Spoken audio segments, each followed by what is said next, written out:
If you take off your underwear and smell it and it's not smelling good, this is the video for you. Hello beautiful people, welcome to this YouTube video. J Thyna here, and I've missed being on YouTube. Basically, I was away for a while to, get a lot of things put together. I got a camera, new lights, new everything. In this video, I'll be talking about why your vagina smells even after having a shower, why your vagina smells like every other time. There are certain things that we do and we're not aware that all of this combined is causing a low pH balance for us, is causing us to not smell good down there. So yes, I'll be touching on everything. It's quite to start to talk about this thing on YouTube, to focus on personal hygiene, which is like my passion. But I realized the need for it is insane. Every time I ask my Instagram followers in my stories to tell me what they need me to talk about, tell me what they need me to touch on, there's always questions and questions about these things. And sometimes we females, we feel uncomfortable sharing it with our friends and family. So my channel is gonna be that one channel who talks about the tiny things and the bigger things that makes the vagina not to be that one place we are proud of, especially if you're married. Number one is you sleep with your underwear. People do not know this, but it's very true. If you go to bed with your underwear, you're basically telling your body to not rest. You're basically telling your vagina to not rest. You're telling it, still stay covered how you've been covered all day when I was out. Still stay covered. Don't release, don't receive air, and don't give back, odor. So you need to take off your underwear before you go to bed. The only time you're permitted to sleep with your underwear is when you have your period, because you have to wear pads. For people who use tampons, you don't even need to wear underwear. So you need to eradicate the habit of sleeping with underwear. I would advise you that, because after I had my baby, they told me at the hospital, because I had cesarean. So my Indian midwife told me that every time I'm going to bed, I should leave the open part, that's the part that was sewn, open to the air for the air to dry it. And I've seen it work. So imagine opening. I used to do this before, but I didn't know how important it was till my midwife told me. Leaving your legs open just after you have your shower, it's so key. You need to let fresh air go in. I know some people like to wear trouser pajamas, but it's not really healthy that's if you're trying to build an excellent pH balance and you're not always proud of how your vagina smells. I'd advise you to wear loose clothes when you want to go to bed, and just the first 30 minutes of coming out of the shower, leave your legs open, lay down flat, and then let fresh air go in. I do it till today. I open my window, apart from the fact that I used to do this before, just so that my incision could dry off. It was an excellent way to get my cesarean to heal completely. So yes, we need fresh air down there. We need it. It's covered all day. For people who wear body shapers, waist trainers, all these things, underwears, it sweats from morning till night, and then you're going to bed, you're still wearing things to cover your lower body. No. It's time to let fresh air go in. Number two, and if you have those tiny fans, you can place them somewhere around your vagina before going to bed, so that those fans can help do what air can do in case it's really hot where you live. If you live in Lagos, you need to get that fan. Number two is you do not wash your vulva with baby soap. Very vital. If you wash your vulva with baby soap, the chances are tiny that you will have anything like itchiness or anything. Why? Because baby soaps are not scented. They're not chemically scented. They're naturally scented. So it means there are no antioxidants, there are no perfumes, there are no alcohols in these soaps, because they make it hoping that they made it considering that it might somehow enter the baby's mouth when having their shower, or their eyes, or their nostrils. So they made it very mild and caring for the baby.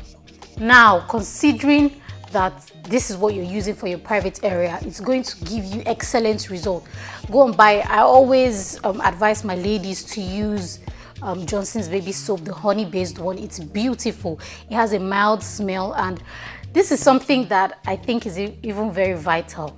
So when you're using the Johnson's baby soap, or any baby soap you can find, to wash your vagina area, people do this to wash.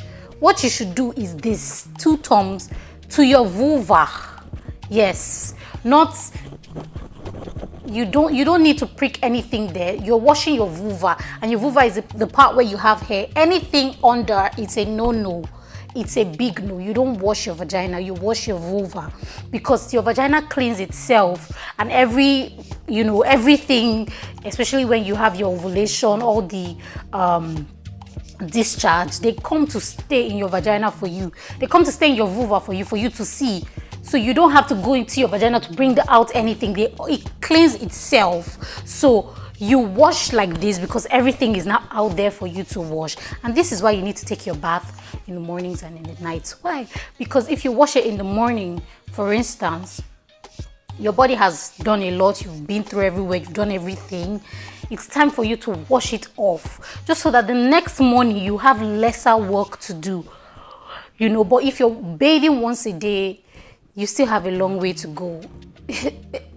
Twice a day is the minimum you should bathe if you want to have an excellent, pH balance. So yeah, use baby soap, wash with your thumb. If you're just starting this new, you may have to wash more than 3 times. Yes. So how I do it is, I use my both hands to wash, and then obviously to hold the soap and everything, I use my left hand. When I need to smell, because you wash till it doesn't smell like your body. You wash till it smells more like the soap than like your body. So what I do is I use this hand to now smell, because if you use the soapy hand to smell, you're still smelling soap. So there's no difference. But when you're using the other hand that hasn't really touched soap, that was basically just holding your shower, what is it called? Shower head. Then it's not smelling like soap, it's smelling more like water. So you use it to smell. If it's still smelling like, underwear, it's still smelling like whatever, you wash again with this hand. So you do this consistently. Some people, when they start, they need to go like 10 times, 11 times. Yes, but as often as you do this, you won't need to wash as often as 7 to 10 times. So consistently washing it till you smell. It's your vulva. There's nothing wrong with washing your vulva, but you don't go near your vagina with anything, not even water, because some waters are not preserved. So you don't wear cotton underwear. That's another reason why your vagina smells even after having a shower, every other thing. If you're wearing satin underwear, all those things, some G-strings, the material they used to make them, they're too harsh on the lower body. Certain curtain underwears helps your body stay open, because it's cotton. It's not as heavy as a lot of materials they used to make underwear, especially most of these materials they used to make body shapers and tights. They're not as healthy for your vagina. So try as much as possible to get more cotton underwears.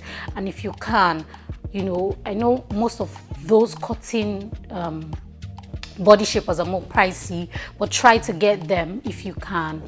Just so that your body stays breathing. Number 4, you shave too much or you shave too little. That's vital. I've shared this in a video before, but I think I need to touch on it more. The truth is, when you shave your vulva, right? Your vulva is open to anything. I remember many years ago I was shaving, and I hadn't learned how to shave, and I started to bleed on my vulva. So the thing to do is, don't shave your vulva like you're shaving your armpits. That's the mistake we make. You shave your vulva like you're shaving a baby's butt or a baby's head. literally as careful as possible, just so that you don't have shave bumps. I know that you need to exfoliate with sugar and lime because they're natural after shaving. I said that in a video. Let me say that here again. You exfoliate with sugar and lemon or lime, anyone you can place your hands on, and then you wash. And you use baby oil for moisturization. Baby oil is the only permitted thing to go on your vulva after shaving, because you really don't know if you had a cut, so you don't want to offend your vulva. Sometimes it's a boil you have, and you're wondering why there's a smell. The boil is releasing tiny pus every other day, and you're wondering what is smelling down there. It's a boil you have, and it's a result of how you shaved. So don't shave too much, don't shave too little. I always advise my ladies to shave once a month, and that's like right after your period.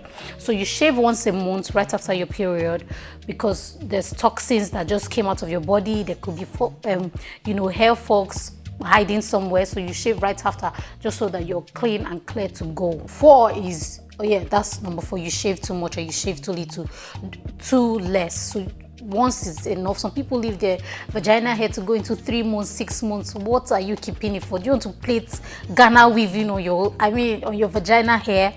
Please, once a month is enough, and don't shave like every other week. Even if you're married, don't think, I know that most people who are married, their partners probably like it when there's less hair there or no hair at all. But remember that you need to even stay healthy for your partner to keep enjoying you. So once a month is good to go, it's fine. No matter how hairy you are, trust me, ladies. The accurate amount of time to shave is once monthly, preferably the day after your period ends. That's what I just established. Number 6 is do not wipe after you do not wipe after peeing. I remember as a child, I went to stay with one of my big cousins, and she used the bathroom and she wiped. I was wondering, she poo? Why is she wiping? Like, I was just thinking, my small brain then, I was like, what, 8 or 9?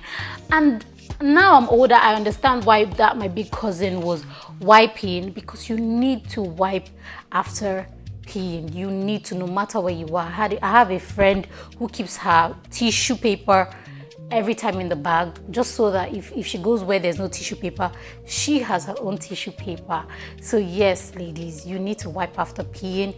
Wipe twice. I'd advise you wipe twice. Why?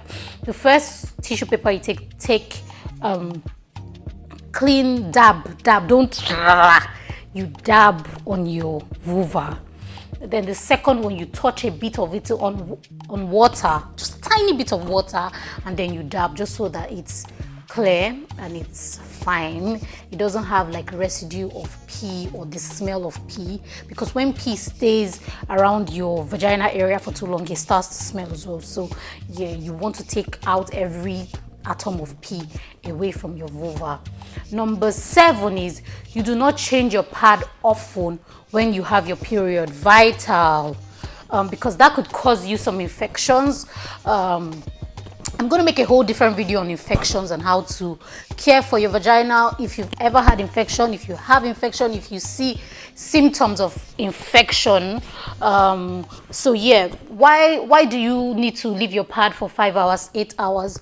No matter how tiny your flows are, the minimum amount of time to leave your vagina, your sanitary pad on for is 3 hours. The maximum, sorry if I said minimum, the maximum amount to leave your pad on for is 3 hours. Why 3 hours?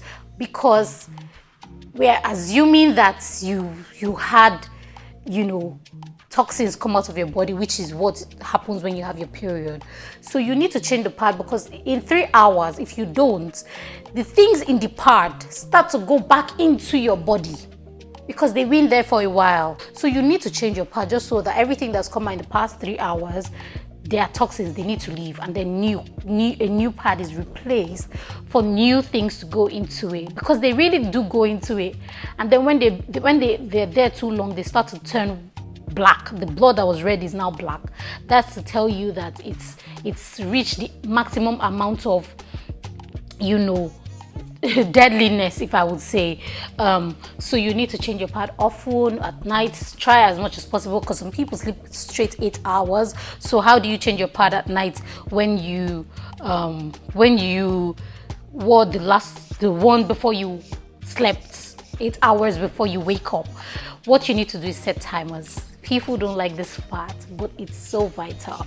I'm assuming you're watching this video because you want to have excellent confidence in your body when you get married. I'm assuming you don't want to be having intimate time with your husband and then he stops and you're wondering why he stops. So all of this you need to start in your singleness. It may not be easy. I need to always put this in every video I make, that I was zero on personal hygiene as a teenager, as a child. I never used to care about all of this, and I didn't have confidence. I wasn't in a relationship. I wasn't having sex, so it wasn't because of in the sex area. I wasn't confident at all, just because I couldn't really speak bad breath. I couldn't really, hug people in church. I was thinking maybe I'm not smelling so well. So trust me, you don't need to be married to do this part, this vagina cleaning part. You don't need to be married. It will give you a lot of confidence. You're going to walk with your head up high, and I mean, imagine you now getting married. You're going to live, you're going to live like a bird when you're married, because your personal hygiene is excellent.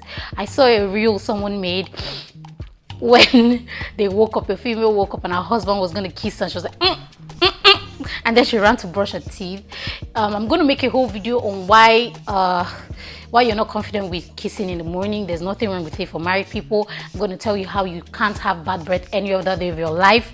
But for this one, I hope that you're blessed by this video. I hope you learned a lot. Stay on fire for God. Stay beautiful. Stay on flick. And remain an unforgettable woman. Thank you for watching. Remember to like, subscribe, and share this with your friends. I hope that my content inspires you to become the better version of yourself. I hope that my content inspires you to take good care of yourself, because you're going to have one body for the rest of your life. So do God proud by taking good care of yourself. Christian girls should be the hottest. Christian girls should be the flyest. No other female should be sweeter than you in a room when you come in, because you worked on yourself and you're proud of yourself. You're proud of the work you've done over the years. I'll see you in my next video.